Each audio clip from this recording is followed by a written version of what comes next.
For those of you guys who are new to the series, this is the series where I critique your guys' artwork when you use the hashtag ABCrit over on Instagram. And if you couldn't get enough critiques, go down to the description, you can find the Instagram to the artist block account where we do critiques constantly. So starting off, we have the space piece right here, and this is a perfect straight letter. When I tell you guys, do straight letters, this is what I mean. This is what you guys gotta be doing. This is what you have to learn before you can progress in graffiti. Now, Space knows what he's doing, so he's adding a little bit of style by not actually completing the ending of some of the letters. For example, the ending of this E over here and the ending of this S over here. Look at how his S overlaps the P but doesn't go over it enough in order to block this section. You can still see the small sliver of space right here on the P, and that's important. Very important. We talked about this in a negative space management and letter name positioning video that I did a while back. So kudos to you, really good stuff. I would say to experiment more with letter name positioning, kind of mix it up a little bit, and this isn't a critique as much as it's a suggestion, because there's nothing wrong with the way you're currently doing it, but I think turning it on its head and trying some new things out would definitely help you to advance the style even farther. Oh Jesus, what the fuck?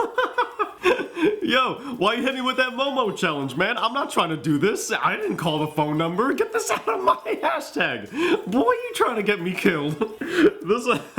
You got the resemblance down pretty spot on. I like it. But go farther with values. Put more emphasis on hair. As we can see, you tried to put some amount of realism with that small amount of shading you have over here on this side of the face. Put more values. Understand, line is a compensator for value. What do I mean? If you lack value, you end up using lines, right? And we see that right here. You don't have many values, as a result, you resorted to using lines. Wow. Oh, wow. Oh, okay. That is amazing. Look at that. You can see right here how they used a lot of values in order to create something that they don't have to use lines, right? You're not seeing the edge of the owl here. All you're seeing is a lot of different values, and it's made out of, yes, a series of lines, as we can tell over here, but there's still a lot of value. This is exactly what I'm talking about. More value means less lines. This is beautiful. One thing I would say is consider the paper you're drawing on. This paper doesn't look super high quality, and we can see up here that you scribbled on this. This, no joke, on high quality paper, you can put this in a gallery.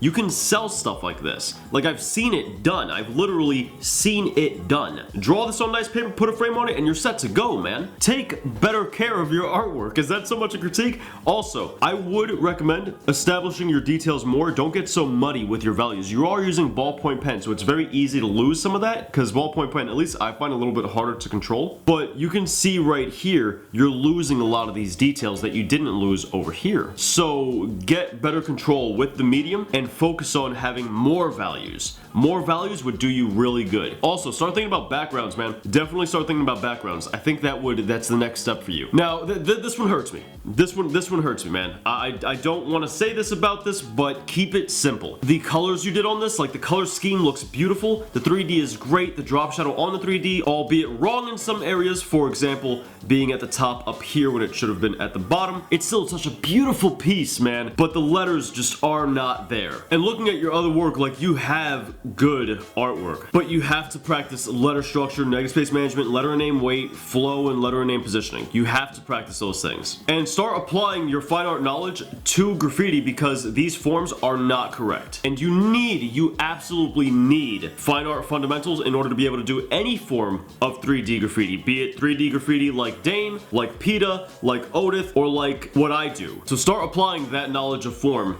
to your graffiti. Your artwork is gorgeous, to say the least. Ladies and gentlemen, that's gonna be it for today's video. If you enjoyed it, be sure to let me know in the comments down below. And feel free to hit that like button. It helps out a ton. It really helps these videos get to a new audience. Now, if you happen to be one of those first-time viewers, feel free to subscribe. We come out with weekly art content. I'd love to see you guys in the next one. But until then, peace.